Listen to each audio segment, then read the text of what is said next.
I'm reacting to the first round of the 2021 NFL Draft, coming right up.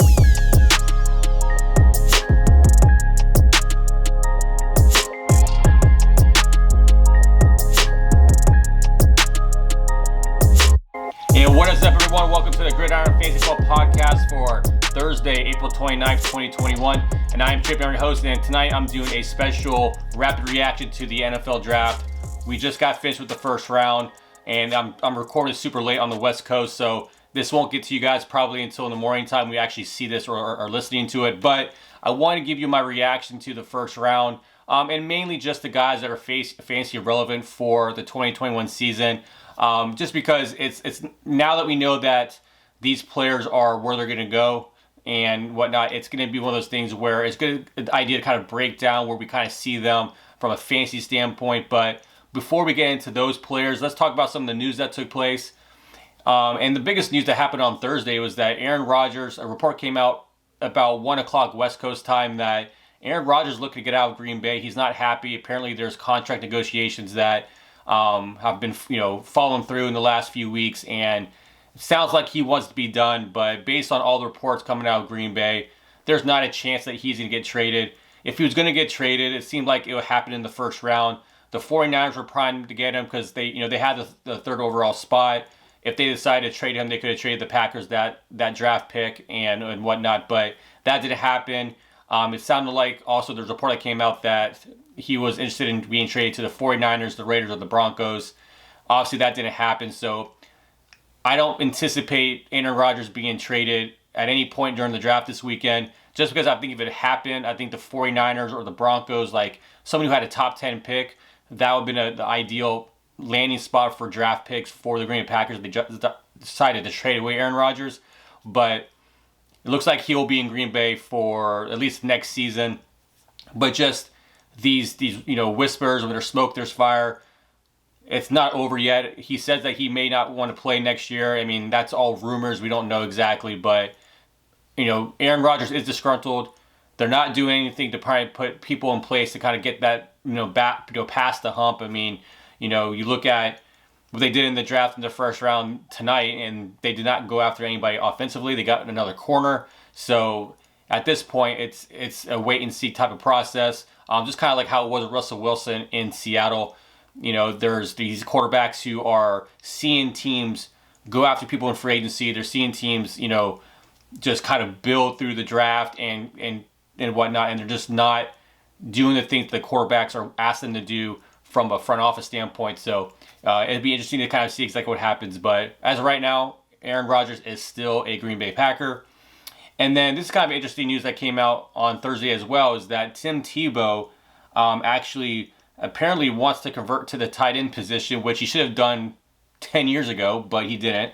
But he had a tryout with the Jaguars, which I don't know if that's just kind of Urban Meyer kind of giving him throw him in a bone to try out and see what he can do. But Tebow, he's 33 years old. I don't see how that would be an opportunity for him to be able to make an NFL roster. It's just too bad he didn't do it earlier in his career. And then Saquon Barkley, it sounds like, will be ready for the 2021 season. He's 10 months out of an ACL injury. Don't see, from my medical background and in my opinion, I don't see why he would not be available to play at the start of the season. He'll be 10 months removed. Generally, ACL reconstructions take about 9 to 11 months to fully heal. So Saquon Barkley, I never thought would have been at any risk of not starting 2021. But and then lastly, the Tampa Bay Bucks were able to re-sign Antonio Brown to a 1-year deal worth $3.1 million. Now, I felt like, I was actually talking to my barber about this the other day, is that I felt like the more time that Antonio Brown was not signed, the likelihood of the Bucks re-signing him were getting better, and and it actually happened. So that's good for Tampa Bay. Obviously they were able to bring back almost every player from their starting lineups on offense and defense. And then Antonio Brown is just another piece there as well. So exciting if you're a Bucks fan, which I am. So it's obviously nice to be able to see our whole team come back, which is very rare. So that is pretty much the news that took place in the last couple of days. But let's get into some of my reactions to some of the top picks in the first round.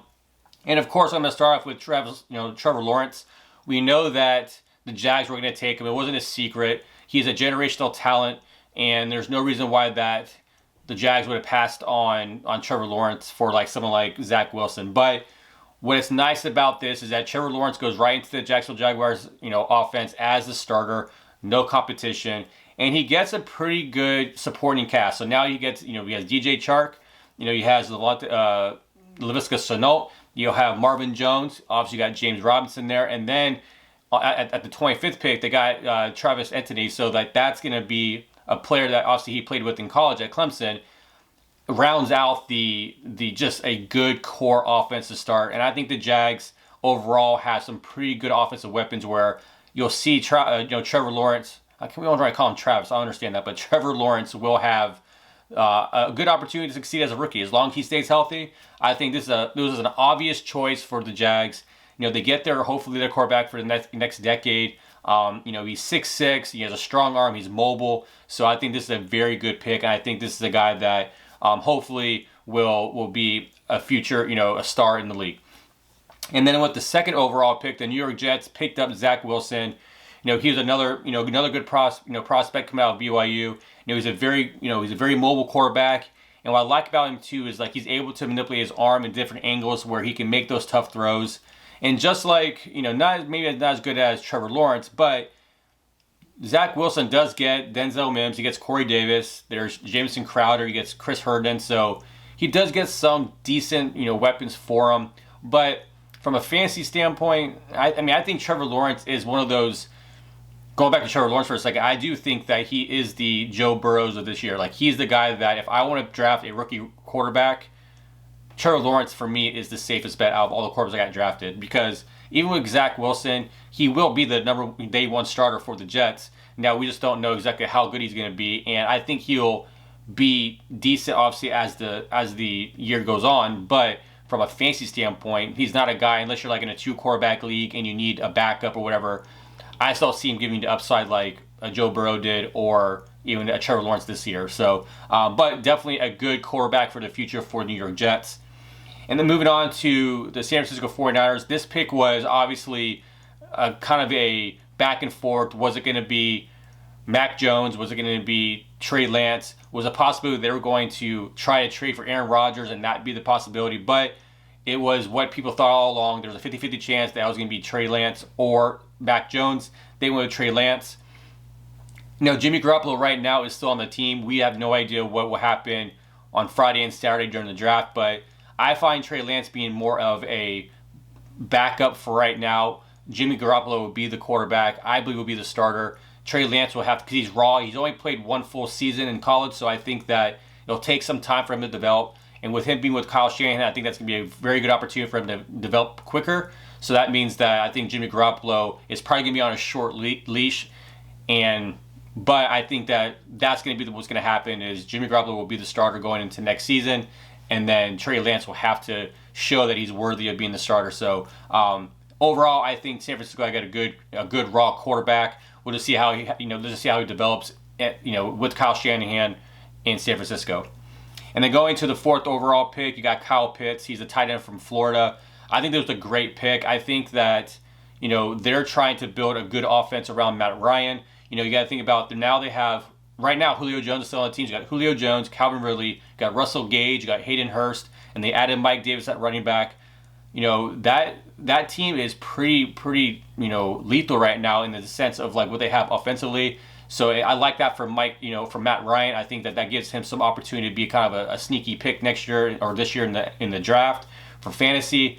But I think Kyle Pitts, he's a guy that if you're in a dynasty league, he's one of those guys that you try to hopefully get the pick up, because he could be a generational talent at the tight end position, which obviously will, from a redraft standpoint, I'm sure he's going to be a very good value. From a dynasty standpoint, I think he's a guy that you would want to draft as much as you as soon as you could, because it's one of those things where he could be the best tight end for the next 5 to 10 years. Who knows? But Kyle Pitts at Atlanta that's a great pick.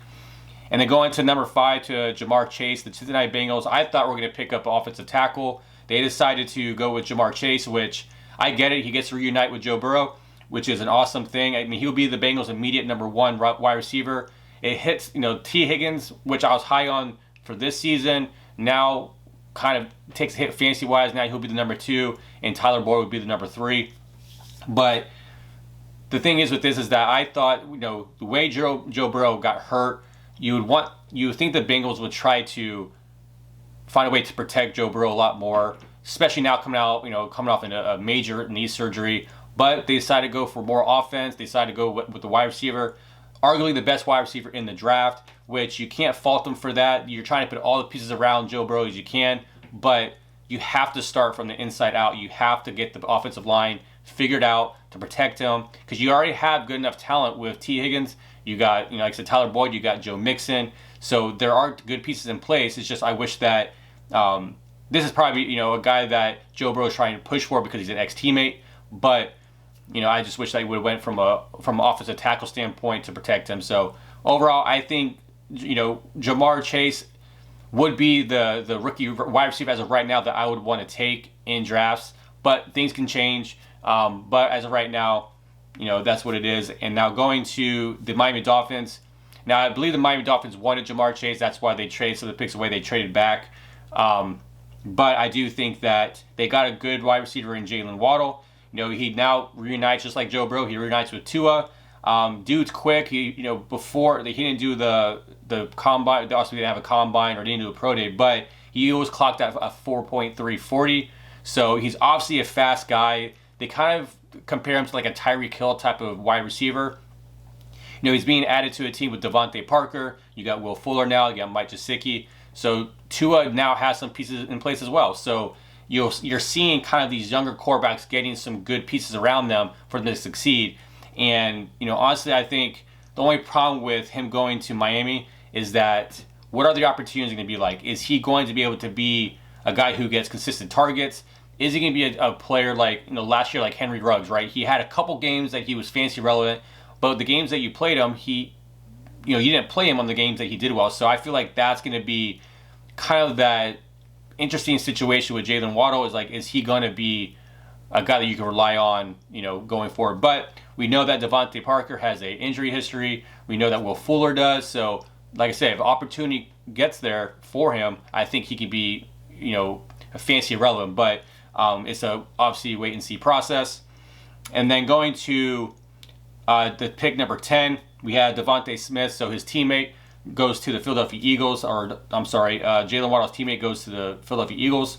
Now he's the reigning Heisman Trophy winner. There were the concerns about his weight. He's like 6 foot, 166 pounds. So that's something that people are concerned about. But honestly, I do think that if you look at what Deshaun Jackson brought to that team, he was a small, fast receiver that why can't he be something like that? I mean, he was effective. Deshaun Jackson was effective. So why can't, Devonta Smith? He will gain some weight. He's a quick guy. I think that when you add him with Jalen Reagor, obviously I think Jalen Reagor will play outside. I think Devonta Smith plays in the slot. Obviously you have Miles Sanders there. You got Zach Ertz.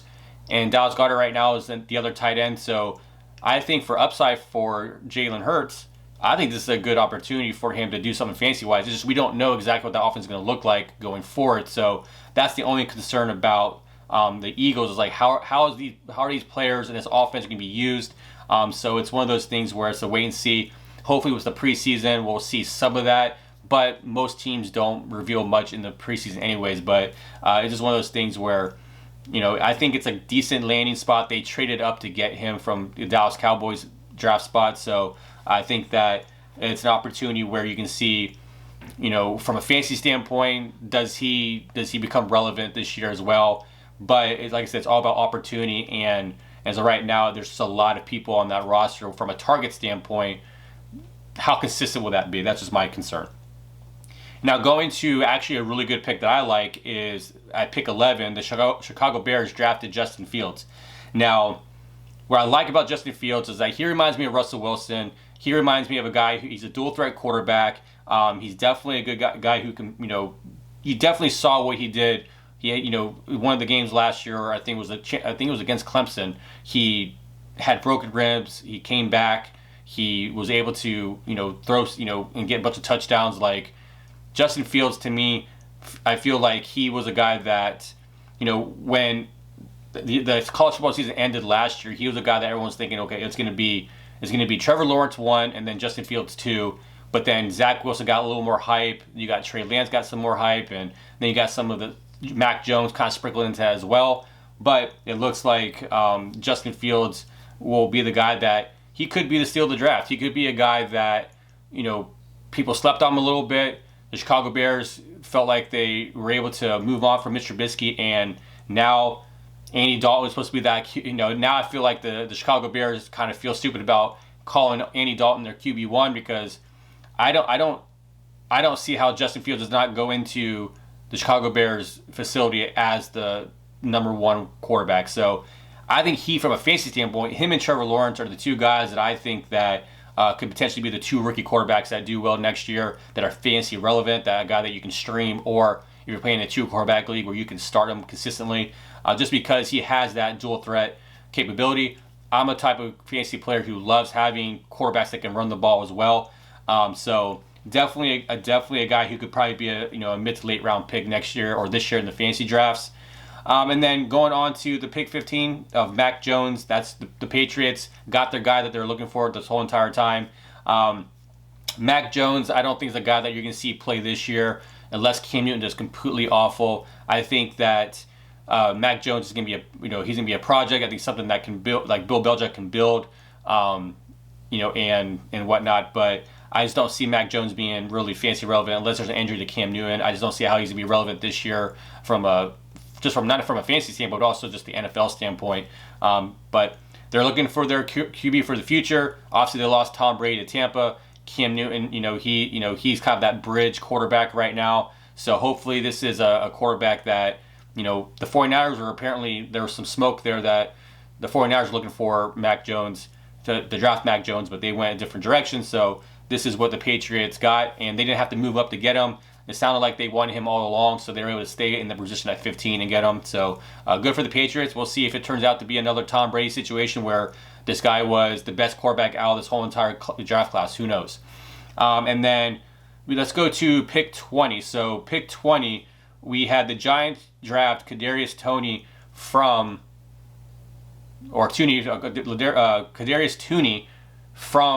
the Florida Gators. And what I don't understand about this pick is that there was some rumors that the Giants wanted Devonta Smith, but the problem is that, like, for me, is like, why would you want to go for another wide receiver when you already have enough talent on the roster? And you just got Kenny Galladay. You just spent big money on Kenny Galladay. You have Sterling Shepard. You have Darius Slayton. You have Evan Ingram. You have Saquon Barkley as a pass-catching running back. So why would you go and draft somebody at the wide receiver position? So I understand he's a faster, wide receiver, but I just don't. It makes me not like Kenny Galladay even more. Like, Kenny Galladay he's an elite wide receiver, but from a fantasy standpoint, I feel like where are all these targets going to go? I feel like Daniel Jones and Saquon Barkley are probably the 2 safest people to draft this year in the draft, because I just don't know if I want to play with that type of situation where who's going to get the targets from the wide receiver position, especially when Kenny Galladay is supposed to be the number 1 wide receiver. I just don't know. So I think that overall, I think this helps Daniel Jones, but overall, I don't know if I want to touch this Giants offense unless it's Daniel Jones Evan Ingram at tight end. You got Daniel Jones and obviously Saquon Barkley. And then going to the pick that I wish the Bucs were able to get, but unfortunately there was no way they're going to get him at 32. At 24, the Pittsburgh Steelers picked up Naji Harris from Alabama, and that's a guy that, looking at his film and looking at his highlights and everything like that, he just looks like a Pittsburgh Steeler running back. He's big, physical, and he can catch the ball. Like, he reminds me, I'm not saying he's Le'Veon Bell-ish in his skill set, but this is a guy from a fantasy standpoint will be relevant this year. He will be the top rookie in my eyes, the draft this year, which a possibility where he can finish up as an RB2, and has an upside as an RB1. And that offense, we know the Steelers' offense is being productive for running backs, being fantasy relevant. We've seen Le'Veon Bell be a top 5 fantasy running back for years, and sometimes he was the number 1 overall back. So I think this is an awesome pick. I am a little jealous of this pick, but you just looking at how he's built, it just looks like a guy that should be a Pittsburgh Steeler. So good for the Steelers to be able to hold off and wait and pick him up rather than having to reach for him or be nervous that someone's going to, jump ahead of him in the draft. And then lastly, I kind of made a little reference to him earlier, but at the 25th pick, the Jacksonville Jaguars picked up Travis Etienne. I'm not really saying his name right. Hopefully I'll be able to get a better pronunciation of him as I hear his name a little bit more. But obviously, the first reaction to this is it's cool that he's be able to go back and play with Trevor Lawrence. However, if you have James Robinson in any dynasty league, like me, you're a little upset about this because, James Robinson had like 96% of the offensive carries last year for Jacksonville Jaguars. Now, he was able to manage that workload. He was all right. Chris Thompson came in a little bit for third down work, but it sounds like what Urban Meyer said in his press conference, they want to use Travis Etienne as a third down back and use James Robinson and Carlos Hyde as the 1-2 punch, which they got 3 running backs they're going to cycle through. I just don't know how I feel about that. I don't know how comfortable I feel about now James Robinson. James Robinson now, he's in my dynasty league. I just don't know, dude. I'll keep him, I guess, but possibility I may go ahead and drop him. I have no idea based on the scenario and the situations for who I can get in place of them. So I wish that this is the one running back that is just a sucky landing spot for him, because if he went somewhere else, he definitely would flourish because he could be an every down back. So we'll see what happens. Could he emerge as the number 1 running back? It's a possibility. We've seen someone like Alvin Kamara do that with the Saints, where he got drafted. You had on the roster at the time Mark Ingram, you had Adrian Peterson, then Alvin Kamara came in, and then you saw how once Adrian Peterson got released by the Saints, that Alvin Kamara and Mark Ingram became a solid 1-2 punch. So we'll see what happens in Jacksonville, but this is a team that is right now a pretty good setup team, and it looks like it could be a fun team to watch with Urban Meyer being a college coach. How that offense is going to flow. So a pretty decent first round overall. Those are the main guys I want to talk about in the first round. But I appreciate you guys watching this short reaction. I'll be back on Monday when I talk about and return to my series with how it ended with the wide receiver position. But if you have any questions or anything like that, please email me at chip@gridironfantasyfootball.com. If you'd like to follow us on social media, you can follow us over on Facebook and Twitter at the Gridiron Pod. You can find us on Instagram at Gridiron Fantasy Football. So that's it for today. I hope you enjoyed the reaction, and we'll see you on Monday. Take care.